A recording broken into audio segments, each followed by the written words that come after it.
Stephen Thompson joins us now. Your father, Ray, is just off camera here. This is a family affair.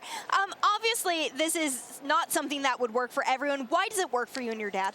You know, we just kind of have that respect. You know, there's a lot of guys out there who are in the same situation. I guess once they start winning, they start figuring out coach doesn't know doesn't know as much as they do. So I've got mad respect. My dad's fought for a very long time and, you know, trained a lot of champions. So I respect that. So in the gym, you know, he's coach. Outside of that, he's Pops.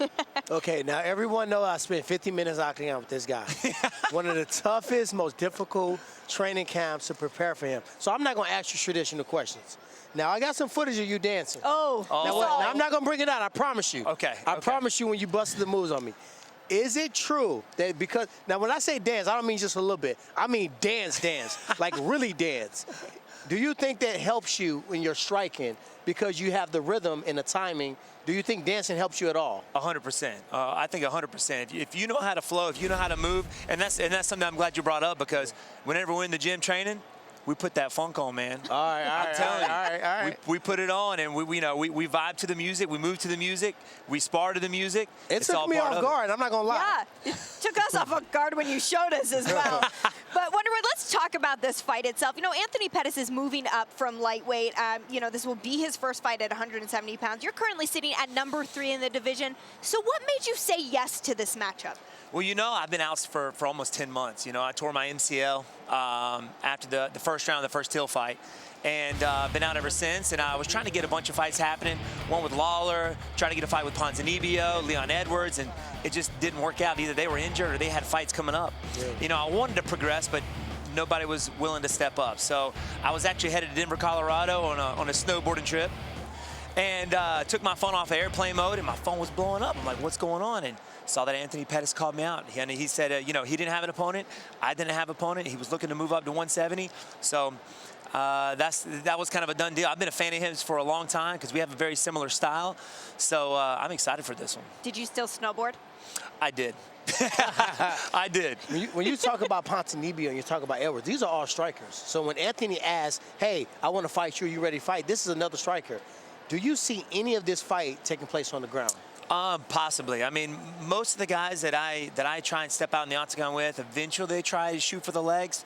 But I got great guys in my camp to help me prepare for that. So, you know, I'm not taking this guy lightly one bit. He's very good everywhere, and he's submitted some high-level guys in this division. I mean, Michael Chiesa just moved to 170 as well, submitted Carlos Condit.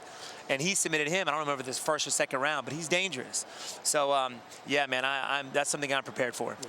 Do you feel like this will be a challenge for him facing you, a guy who's a big welterweight, whereas he's just moving up? Do you feel like that size difference will be hard for him to overcome?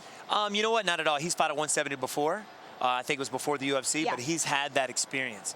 So, you know, he's a veteran, man. This guy's been in the game for a very long time, and, you know, he's a smart fighter. So I know he's done his homework, and I am prepared for the best Anthony Pettis come Saturday night. So, and that's the mindset I have going into this fight. So I'm prepared wherever the fight goes. Stephen, is it refreshing to fight another striker?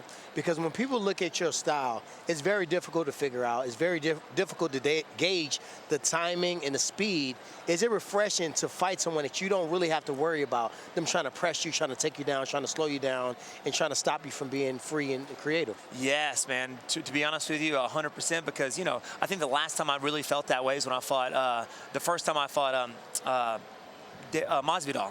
I was like, man, I've fought a bunch of wrestlers coming up in the division. You know, Johnny Hendricks and Jake Ellenberger, and of course, this guy right here, one of the strongest guys in the division, man. And, you know, it is kind of refreshing to actually go out there and, you know, this guy's want to keep it standing, so let's have some fun. And everybody wants to see a knockout anyway. Yeah. So, and that's that's the plan. You need to go out there and give them what the fans want. You know, you're both known to be such unorthodox fighters, and you're always very crowd-pleasing. Do you feel like this will kind of be who can out-dazzle the other? Oh yeah. When I first thought about this fight, I was like, man, this is literally what went through my head. Who's going to be the better ninja? Coming out there Saturday night. I mean, because the guy's flash. I mean, who else runs across the cage and kicks somebody in the face and puts them away? You know what I mean? I mean, this is going to be a fun fight. Not just for me and Anthony, but whoever's watching. 100%. And when you look at the fight, you look at the fight against Anthony Pettis, like you said, he's flashy. He comes off the case. He does have some submission game. Do you feel like you're going to have a size advantage of him? He's obviously fought at featherweight a few times. He fought at lightweight. Do you feel like him coming up to welterweight, you feel like you're going to have the advantage in the weight department? I think so. I mean, you know, that is kind of going through my head. He is, you know, a natural 155er. He's fought at 145, which is crazy. That's like me going up to 205 and fighting somebody up there. That's just crazy. So that's why I have mad respect for him. But yeah, I think I have a size advantage, obviously. But, you know, I know he's prepared for that. How do you use it if you guys are both strikers? Like I always say this, they say, do you think weight's going to be a factor? If someone's not grappling or clinching you, you know, you go with Weidman, he got you against the octagon. It's hard to get away from him. He got so much size. Or if you're on bottom trying to escape him. How do you use a weight advantage when you're on your feet and you're looking to strike? Well, see, that's the thing. You know, I feel like I have a weight advantage in those areas, in the grappling and the wrestling areas. You know, just in case he wants to take the fight to the ground, you know, I think my weight will play a pretty big part in those kind of situations. So when it comes to the stand-up game, like you said, you know, there is no clinching, there's no grabbing.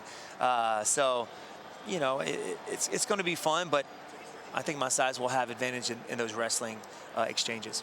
You know, as you're talking about this matchup all week long, it seems like you have this real pure excitement and a real energy about it. Is this one that really gets you hyped up to compete? Yeah, just competing, period. I mean, I've been out for so long. I'm just excited to step back out there and show the UFC and the welterweight division that I'm here. You know, and you know, I'm just ready to step back out there and show the fans what I got. If you defeat Anthony Pettis, what's next for you after this fight? You know what? That's a good question. That's a very good question. I know for a long time the welterweight division has kind of been at a stalemate a little bit and kind of not really sure what was going on with you and the Colby and Usman, who was going to get that next shot. So, but now, man, you had some you know, crazy things happen to Masvidal knocking out Till, so that puts him up as well. It's up in the air. I have no idea. I have no idea. So that's what makes this division so exciting. Not only do we not know who we're going to fight next, it's going to be awesome. Yeah, and here's a look actually at those welterweight rankings. Stephen, you're sitting there at number 3. You've got a new champion in Kamaru. I mean, what does a win over Anthony Pettis do for you here? You know what? I don't think it bumps me up, but I do feel like it shows the UFC and the fans that I'm still here. Because, you know, out of sight, out of mind. I've been out for a while. So I think that's what, you know, that's what it brings. It lets them know that Stephen Wonderboy Thompson is not giving up on that title. Well, we cannot wait to see the ninja stuff go down in the octagon. Stephen, best of luck to you in the main event on Saturday night. Thank you so much for joining us. We appreciate it.